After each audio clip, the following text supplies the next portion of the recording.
La metacognición es básicamente la capacidad de pensar sobre el propio pensamiento. Mirarse desde fuera, digamos. Exacto. En lugar de estar inmerso en una emoción generada por el sistema límbico, la corteza prefrontal asume el rol de observador. Se trata de pasar del estado reactivo de «soy un individuo enfadado» a la observación objetiva de «estoy experimentando una fuerte sensación fisiológica de ira en este momento». Es un ligero desplazamiento en la perspectiva, pero mecánicamente lo cambia todo, ¿verdad? Al separarse de la emoción para etiquetarla, la corteza prefrontal tiene que encenderse obligatoriamente. Y por pura arquitectura biológica, el nivel de activación del sistema límbico disminuye al instante. Es casi automático. Esta integración de todos los conceptos transforma completamente nuestra comprensión de lo que significa tener disciplina de verdad. Ejerciendo esta dieta sensorial y este entrenamiento, el autogobierno deja de parecer un castigo autoimpuesto o una lista de prohibiciones amargas, ¿eh? Se convierte en otra cosa muy distinta. Se convierte en la máxima expresión de quien domina su propio terreno. Un monarca que organiza su reino no para suprimir la alegría, sino para asegurar que el banquete se celebre en paz, sin ser saboteado por el caos constante. Una metáfora de cierre redonda. Sintetizando todo el análisis de hoy, el mensaje que debe quedar claro es este.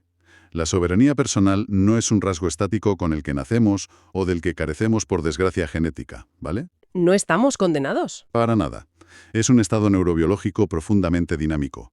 Reside de forma anatómica en la corteza prefrontal y requiere el soporte activo de esos tres pilares que hemos dicho: inhibición, memoria de trabajo y flexibilidad cognitiva. Pero es un estado que la hiperestimulación moderna erosiona sistemáticamente hasta llevarnos a la fatiga ejecutiva, que es el gran mal de nuestro tiempo. Sí, pero la gran noticia, extraída de estas investigaciones, es que el deterioro es reversible. Menos mal. Sí, sí, mediante la aplicación rigurosa de silencios libres de demandas cognitivas y el diseño de una dieta sensorial que limite el exceso de datos mientras entrena activamente las vías prefrontales, las redes pueden repararse por completo. Esta comprensión estructural debería alterar profundamente la forma en que enfrentamos el cansancio diario. Cuando la tensión se fragmenta o la voluntad flaquea al caer la noche, la reacción instintiva suele ser la culpa, ¿no? Sentirnos mal. Tendemos a clasificar esa falta de control como un defecto moral profundo del carácter, un síntoma de debilidad personal. ¿Y no lo es?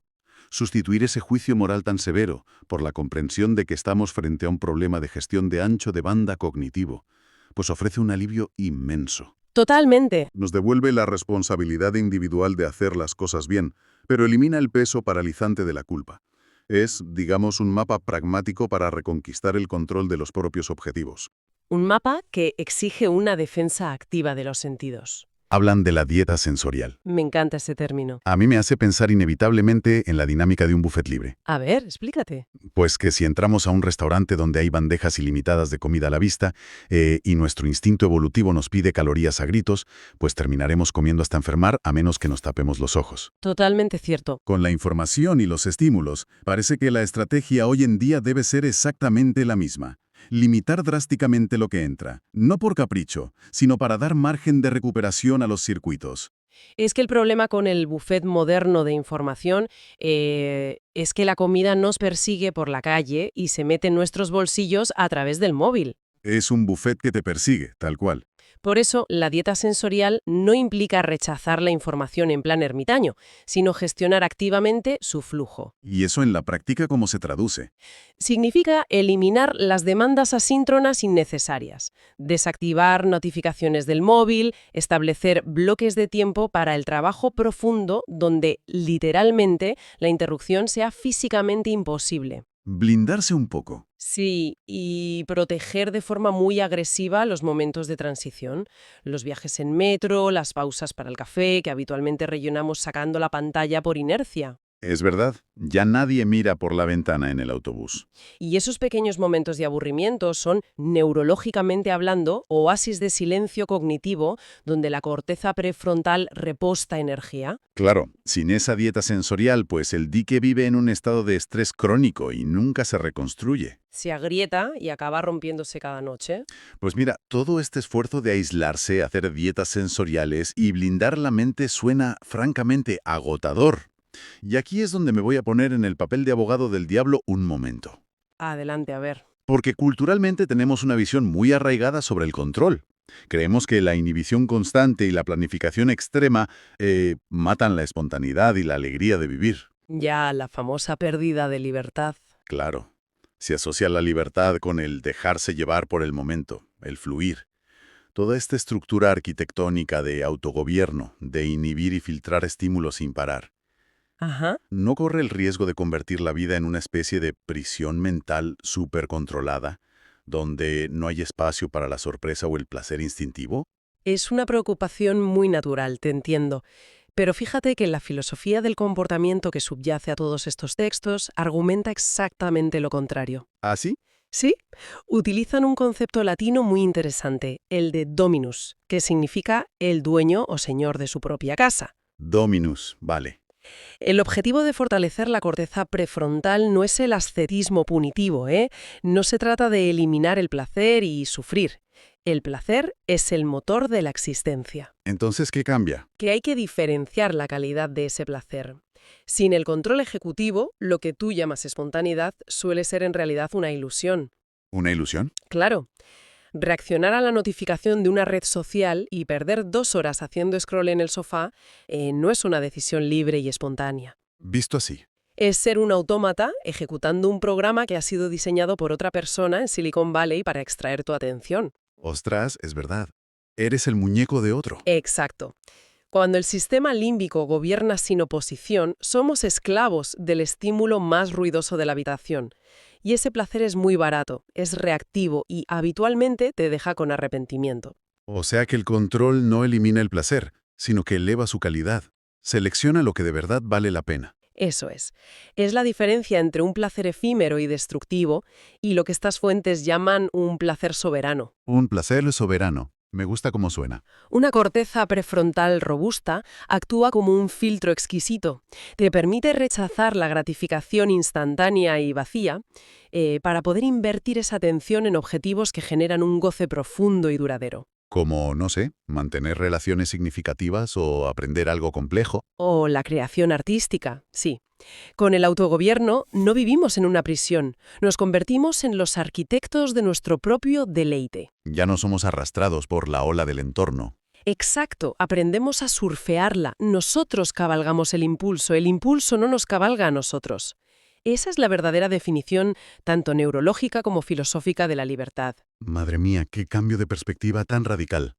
Surfear la ola en lugar de ser arrastrado al fondo del mar. Es un cambio de paradigma total. La verdad es que todo esto nos deja un mapa de acción extremadamente claro. Si el objetivo es dejar de sentir que nuestros peores impulsos toman el control al caer la noche, ¿Qué es lo que nos pasa a todos? pues la estrategia principal no pasa por fustigarse con culpa moral, ni decirnos lo débiles que somos. Para nada, la culpa nos sirve aquí. La estrategia es logística.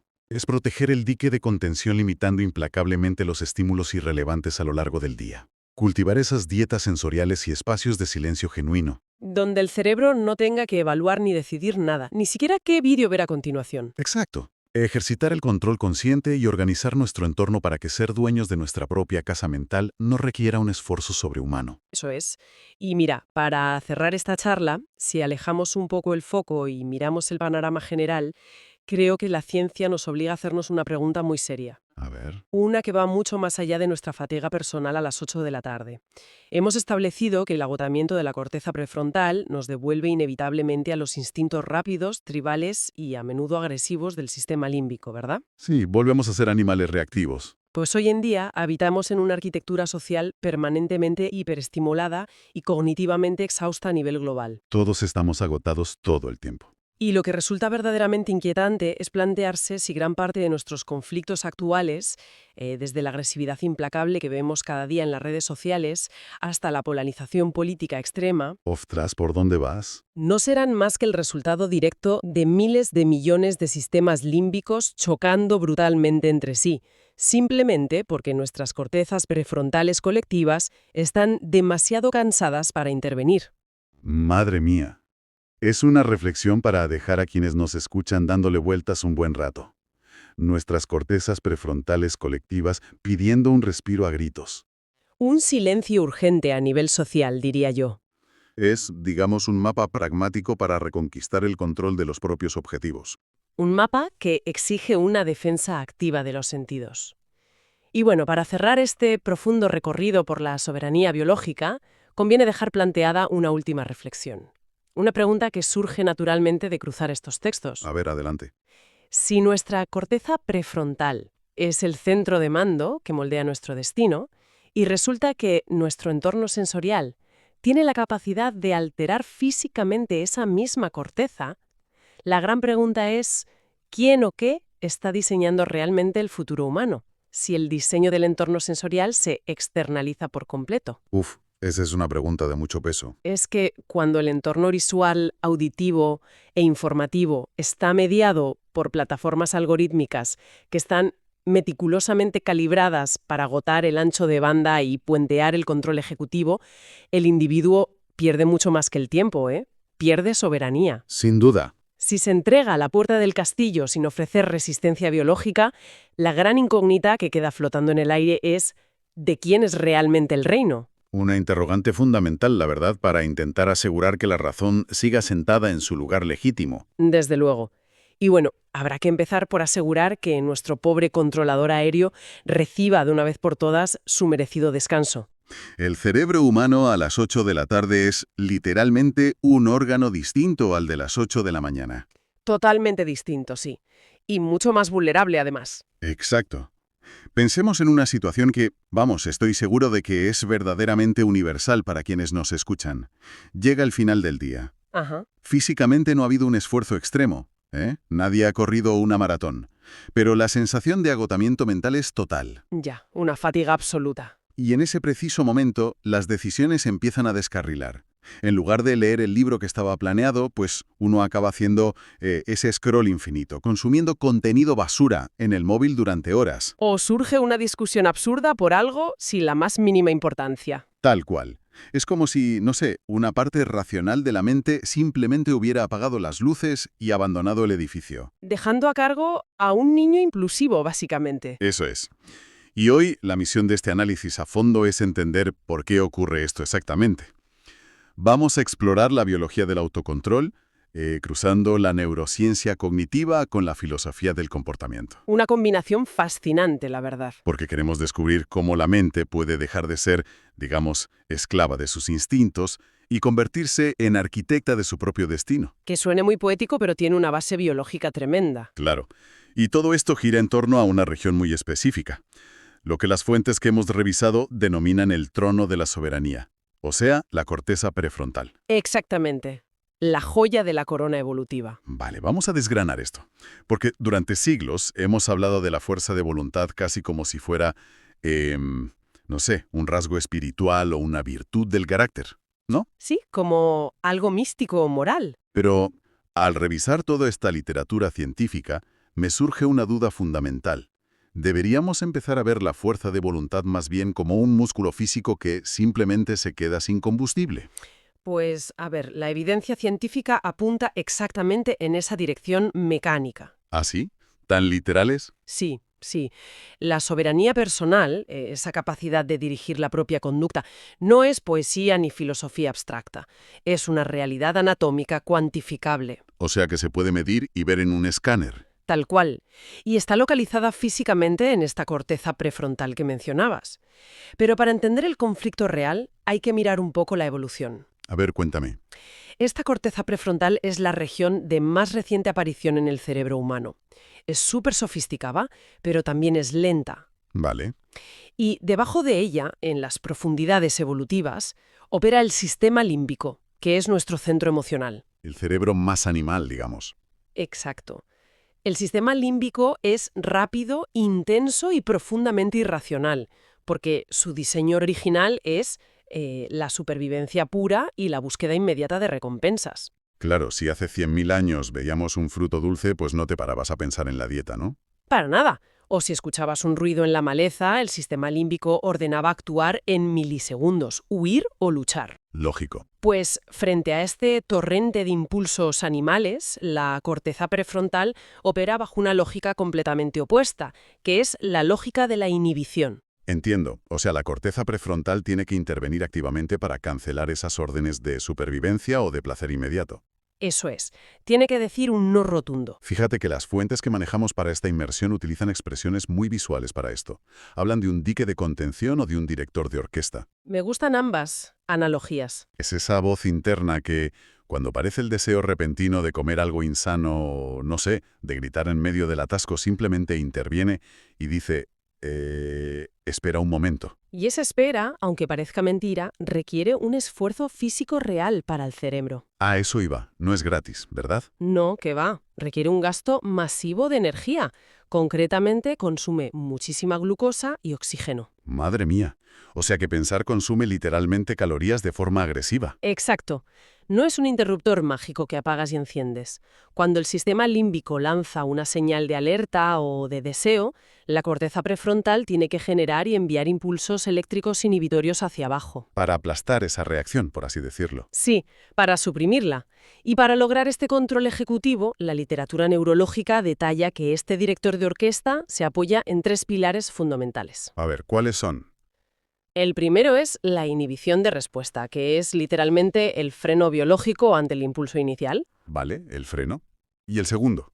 El segundo es la memoria de trabajo. Y el tercero es la flexibilidad cognitiva. Que entiendo que es lo que permite adaptar la conducta cuando las reglas del entorno cambian sin caer en la frustración absoluta. Exactamente, es la capacidad de recalcular la ruta sin montar un drama. Oye, hablemos un momento de esa memoria de trabajo, porque, a ver, a veces suena a un concepto informático, como la memoria RAM de un ordenador. Es una comparación muy acertada, de hecho. ¿Y qué papel juega exactamente a la hora de, por ejemplo, evitar que nos comamos un trozo de tarta de chocolate a medianoche? Pues mira, la analogía de la memoria RAM es muy útil. La memoria de trabajo es la capacidad de mantener información temporalmente activa en la mente, para poder manipularla y tomar una decisión. Vale. ¿Vale? Para que nos hagamos una idea de cómo se mide esto en un laboratorio, los investigadores utilizan algo llamado la tarea NBAC. NBAC. ¿Cómo funciona eso? Consiste en mostrarle a un sujeto una secuencia de estímulos. Por ejemplo, imagínate letras en una pantalla que van cambiando una tras otra. Vale, me lo imagino. El sujeto no tiene que recordar la letra que acaba de ver hace un segundo, sino la que apareció hace 2 o 3 pasos. Ostras, qué difícil. Y todo esto mientras la secuencia sigue avanzando sin parar. Es un malabarismo mental constante que agota muchísimo. Ya me estreso solo de pensarlo. Pues en la vida real, la memoria de trabajo es lo que nos permite mantener el objetivo a largo plazo activo en la mente. Ah, o sea, digamos, el objetivo de cuidar la salud o ahorrar dinero para un viaje. Exacto. Mantienes eso en tu pantalla mental mientras el sistema límbico te bombardea con el estímulo inmediato de la tarta o de una compra por internet. Claro. Y si la memoria de trabajo falla por agotamiento, pues adiós muy buenas. Tal cual.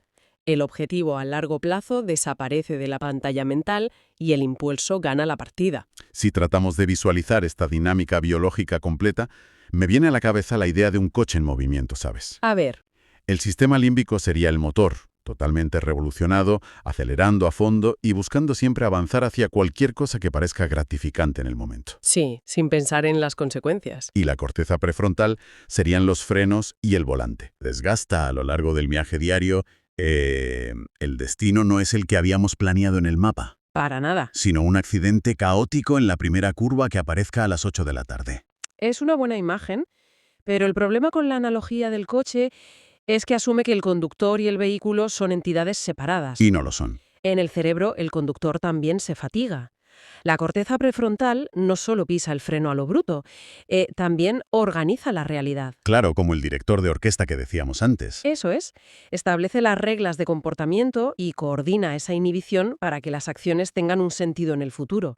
No se trata solo de detener el movimiento. Sino de darle dirección. Exacto, de integrar datos ambientales muy complejos para decidir si un comportamiento es apropiado en un contexto específico. Por ejemplo, Imagina que estamos en una reunión de trabajo y alguien dice algo muy ofensivo.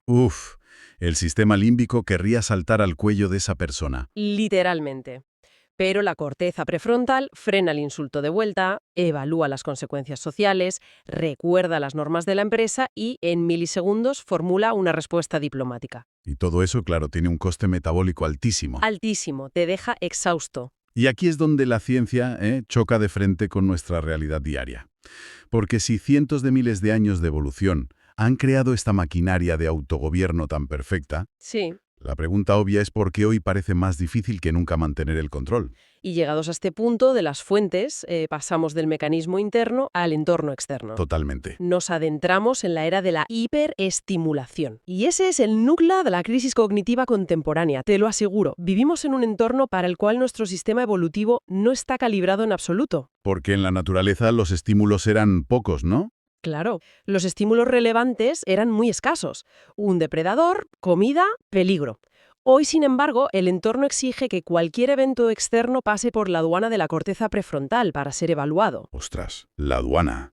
Qué buena forma de verlo. Tomemos algo tan banal como una notificación en el teléfono móvil. Vale. Cuando suena, el cerebro no la ignora por defecto, aunque tú creas que sí.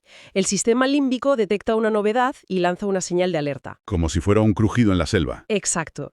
Entonces, la corteza prefrontal tiene que intervenir. Evalúa quién te escribe, decide si es una emergencia o no, considera si vale la pena interrumpir lo que estás haciendo. Y finalmente, inhibe el impulso de mirar la pantalla si decides que no es urgente. Todo ese proceso, que parece invisible, drena una fracción microscópica de energía. Multipliquemos eso por los cientos de microdecisiones irrelevantes que se toman cada día. Madre mía. Aquí es donde las fuentes introducen un concepto que me resulta desolador cuando te paras a pensarlo. ¿Cuál de ellos? El llamado efecto disuasorio inverso. Ah, sí, fundamental. Normalmente, creemos que cuanta más información tenemos, mejores decisiones tomamos. Somos seres racionales, ¿no? Eso nos gusta pensar. Pero los textos explican que el exceso de datos innecesarios actúa, fíjate, agotando la fuerza biológica que precisamente debería frenar nuestros impulsos. Tal cual. De hecho, hay una metáfora brutal en la lectura.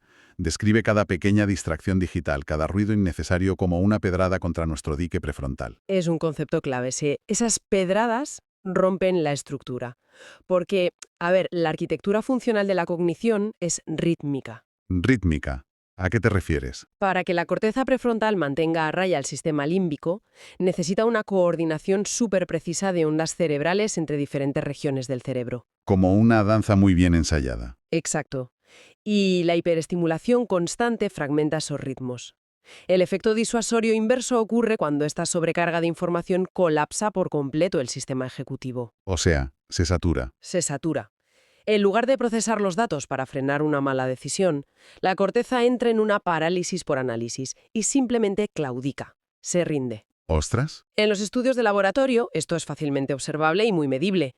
Se le pide a un grupo de personas que tome decisiones triviales durante una hora. Cosas como qué. Pues elegir entre marcas de bolígrafos o decidir colores de camisetas, cosas que no importan nada. Vale. Y luego, a esas mismas personas se les somete a una prueba de autocontrol o se les pone a resolver un problema matemático complejo. Y supongo que fallan más. La tasa de fracaso aumenta dramáticamente. Hablamos de, a veces, un 40% más de errores comparado con un grupo que no tomó decisiones previas. ¿Es una barbaridad? Es que el cerebro adopta una medida de protección extrema frente al cansancio y vuelve a sus ajustes por defecto. Y claro, esos ajustes por defecto implican que el sistema límbico toma las riendas por completo, ¿verdad? Exactamente. Porque, a ver, si nuestro entorno está meticulosamente diseñado por la economía de la atención para bombardear ese dique de forma incesante, Sí, lo está. resulta bastante injusto culparnos a nosotros mismos por la falta de autocontrol cuando llega la noche. Totalmente injusto. Básicamente, se nos exige operar maquinaria pesada cuando el motor principal se ha quedado sin una gota de combustible. Esa es la realidad. El sistema límbico toma el control porque es el sistema que no requiere esfuerzo consciente para funcionar. Va en piloto automático. Claro, el miedo, la ira o el hambre no necesitan deliberación, simplemente ocurren y ya está. Ya. Cuando el control ejecutivo se desploma, el cerebro, que está desesperado, busca la gratificación más rápida y fácil posible para calmar esa sensación de agotamiento. Y de ahí que las elecciones alimentarias empeoren por la noche. Exacto. O que la capacidad de regular emociones frente a un comentario molesto de tu pareja desaparezca. O que el consumo de entretenimiento se vuelva totalmente pasivo. Vamos, que no es un fallo moral de que seas una persona débil. Para nada. Es un colapso estructural transitorio. El cerebro está priorizando la conservación de energía y cerrando las funciones de alto nivel. Así de simple. Bueno, todo este panorama suena a que estamos bajo un asedio neurológico constante. Es que lo estamos, sin duda. Entonces, si ya sabemos cómo el entorno desgasta y derriba este control ejecutivo, la urgencia ahora pasa a ser cómo reconstruir y proteger ese dique. Ahí está la clave. Porque claro, no podemos irnos todos a vivir a una cueva aislados del mundo moderno. Sería poco práctico, desde luego. Las fuentes proponen una solución central, que me resulta, fíjate, un poco paradójica para nuestra época. Hablan de la tecnología del silencio, Un concepto precioso. pero hacen mucho hincapié en que no se refieren solo a, pues no sé, ponerse unos tapones en los oídos o buscar la ausencia de sonido acústico. No, no. La distinción es muy crítica aquí. El silencio en neurobiología se define en estos textos como la ausencia de demandas impuestas sobre la corteza prefrontal. O sea, un silencio cognitivo. Exactamente. Alguien puede estar completamente solo en una habitación insonorizada en el campo, pero si está preocupado por un correo electrónico del trabajo o procesando mentalmente un conflicto familiar, Su corteza prefrontal sigue trabajando a máximo rendimiento. echando humo. Ahí no hay silencio real. Lo que la evidencia demuestra es que el vacío genuino de demandas externas es un proceso activo de regeneración. Regeneración física del cerebro. Sí, sí. Durante el silencio cognitivo prolongado se desencadena la neurogénesis, que es la creación de nuevas neuronas. Ostras, qué fuerte. Y ocurre en áreas como el hipocampo, que está estrechamente ligado a la memoria y al control ejecutivo. Es decir, que la ausencia de procesamiento de información permite que el cerebro literalmente construya material nuevo. Y consolide las vías neuronales que sostienen esa inhibición que nos salva. Me parece fascinante. El vacío de estímulos no es como solemos pensar, tiempo perdido. ¿Qué va? Es el material de construcción que repara la presa estructuralmente. Es el cemento de la presa, exactamente. Fíjate que las fuentes apuntan a prácticas y ejercicios muy concretos para entrenar este mecanismo.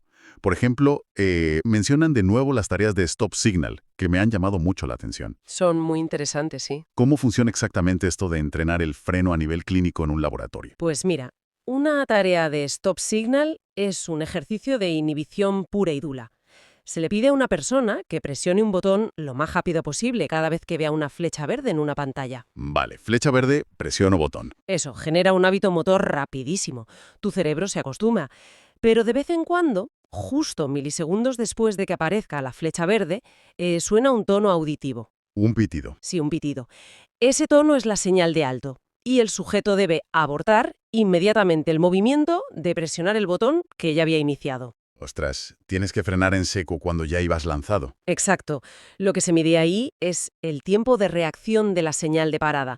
O sea, la velocidad a la que la corteza prefrontal puede enviar una orden de cancelación al sistema motor. Y supongo que esto se puede mejorar con la práctica. Claro, cuanto más se entrenan este tipo de inhibiciones y la memoria de trabajo en entornos controlados, más densas y eficientes se vuelven las redes de la corteza prefrontal. Ya veo. Pero, y esto es un gran pero, el entrenamiento de laboratorio no sirve absolutamente de nada si luego el entorno diario destruye todo ese progreso. Claro, de nada sirve ir al gimnasio si luego te pasas el día comiendo comida basura.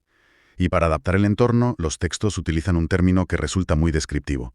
Hablan de la dieta sensorial. Me encanta ese término. A mí me hace pensar inevitablemente en la dinámica de un buffet libre. A ver, explícate. Pues que si entramos a un restaurante donde hay bandejas ilimitadas de comida a la vista y nuestro instinto evolutivo nos pide calorías a gritos, pues terminaremos comiendo hasta enfermar a menos que nos tapemos los ojos. Totalmente cierto. Con la información y los estímulos, parece que la estrategia hoy en día debe ser exactamente la misma. Limitar drásticamente lo que entra, no por capricho, sino para dar margen de recuperación a los circuitos. Es que el problema con el buffet moderno de información es que la comida nos persigue por la calle y se mete en nuestros bolsillos a través del móvil. Es un buffet que te persigue, tal cual. Por eso, la dieta sensorial no implica rechazar la información en plan ermitaño, sino gestionar activamente su flujo. ¿Y eso en la práctica cómo se traduce? Significa eliminar las demandas asíncronas innecesarias, desactivar notificaciones del móvil, establecer bloques de tiempo para el trabajo profundo donde, literalmente, la interrupción sea físicamente imposible. Blindarse un poco. Sí, y proteger de forma muy agresiva los momentos de transición, los viajes en metro, las pausas para el café, que habitualmente rellenamos sacando la pantalla por inercia. Es verdad, ya nadie mira por la ventana en el autobús. Y esos pequeños momentos de aburrimiento son, neurológicamente hablando, oasis de silencio cognitivo donde la corteza prefrontal reposta energía. Claro, sin esa dieta sensorial, pues el dique vive en un estado de estrés crónico y nunca se reconstruye. Se agrieta y acaba rompiéndose cada noche. Pues mira, todo este esfuerzo de aislarse, hacer dietas sensoriales y blindar la mente suena francamente agotador. Y aquí es donde me voy a poner en el papel de abogado del diablo un momento. Adelante, a ver. Porque culturalmente tenemos una visión muy arraigada sobre el control. Creemos que la inhibición constante y la planificación extrema matan la espontaneidad y la alegría de vivir. Ya la famosa pérdida de libertad. Claro, se asocia la libertad con el dejarse llevar por el momento, el fluir. Toda esta estructura arquitectónica de autogobierno, de inhibir y filtrar estímulos sin parar, Ajá. ¿no corre el riesgo de convertir la vida en una especie de prisión mental supercontrolada, donde no hay espacio para la sorpresa o el placer instintivo? Es una preocupación muy natural, te entiendo. Pero fíjate que la filosofía del comportamiento que subyace a todos estos textos argumenta exactamente lo contrario. ¿Ah, sí? ¿Sí? Utilizan un concepto latino muy interesante, el de dominus, que significa el dueño o señor de su propia casa. Dominus, vale. El objetivo de fortalecer la corteza prefrontal no es el ascetismo punitivo, ¿eh? No se trata de eliminar el placer y sufrir. El placer es el motor de la existencia. Entonces, ¿qué cambia? Que hay que diferenciar la calidad de ese placer. Sin el control ejecutivo, lo que tú llamas espontaneidad suele ser en realidad una ilusión. ¿Una ilusión? Claro, reaccionar a la notificación de una red social y perder 2 horas haciendo scroll en el sofá no es una decisión libre y espontánea. Visto así. Es ser un autómata ejecutando un programa que ha sido diseñado por otra persona en Silicon Valley para extraer tu atención. Ostras, es verdad. Eres el muñeco de otro. Exacto. Cuando el sistema límbico gobierna sin oposición, somos esclavos del estímulo más ruidoso de la habitación. Y ese placer es muy barato, es reactivo y habitualmente te deja con arrepentimiento. O sea que el control no elimina el placer, sino que eleva su calidad. Selecciona lo que de verdad vale la pena. Eso es. Es la diferencia entre un placer efímero y destructivo y lo que estas fuentes llaman un placer soberano. Un placer soberano. Me gusta cómo suena. Una corteza prefrontal robusta actúa como un filtro exquisito. Te permite rechazar la gratificación instantánea y vacía para poder invertir esa atención en objetivos que generan un goce profundo y duradero. Como, no sé, mantener relaciones significativas o aprender algo complejo. O la creación artística, sí. Con el autogobierno no vivimos en una prisión, nos convertimos en los arquitectos de nuestro propio deleite. Ya no somos arrastrados por la ola del entorno. Exacto, aprendemos a surfearla, nosotros cabalgamos el impulso no nos cabalga a nosotros. Esa es la verdadera definición, tanto neurológica como filosófica, de la libertad. Madre mía, qué cambio de perspectiva tan radical. Surfear la ola en lugar de ser arrastrado al fondo del mar. Es un cambio de paradigma total. La verdad es que todo esto nos deja un mapa de acción extremadamente claro. Si el objetivo es dejar de sentir que nuestros peores impulsos toman el control al caer la noche, ¿Qué es lo que nos pasa a todos? pues la estrategia principal no pasa por fustigarse con culpa moral, ni decirnos lo débiles que somos. Para nada, la culpa nos sirve aquí. La estrategia es logística. Es proteger el dique de contención limitando implacablemente los estímulos irrelevantes a lo largo del día. Cultivar esas dietas sensoriales y espacios de silencio genuino. Donde el cerebro no tenga que evaluar ni decidir nada, ni siquiera qué vídeo ver a continuación. Exacto. Ejercitar el control consciente y organizar nuestro entorno para que ser dueños de nuestra propia casa mental no requiera un esfuerzo sobrehumano. Eso es. Y mira, para cerrar esta charla, si alejamos un poco el foco y miramos el panorama general, creo que la ciencia nos obliga a hacernos una pregunta muy seria. A ver. Una que va mucho más allá de nuestra fatiga personal a las 8 de la tarde. Hemos establecido que el agotamiento de la corteza prefrontal nos devuelve inevitablemente a los instintos rápidos, tribales y a menudo agresivos del sistema límbico, ¿verdad? Sí, volvemos a ser animales reactivos. Pues hoy en día habitamos en una arquitectura social permanentemente hiperestimulada y cognitivamente exhausta a nivel global. Todos estamos agotados todo el tiempo. Y lo que resulta verdaderamente inquietante es plantearse si gran parte de nuestros conflictos actuales, desde la agresividad implacable que vemos cada día en las redes sociales hasta la polarización política extrema, Ostras, ¿por dónde vas? no serán más que el resultado directo de miles de millones de sistemas límbicos chocando brutalmente entre sí, simplemente porque nuestras cortezas prefrontales colectivas están demasiado cansadas para intervenir. Madre mía. Es una reflexión para dejar a quienes nos escuchan dándole vueltas un buen rato. Nuestras cortezas prefrontales colectivas pidiendo un respiro a gritos. Un silencio urgente a nivel social, diría yo.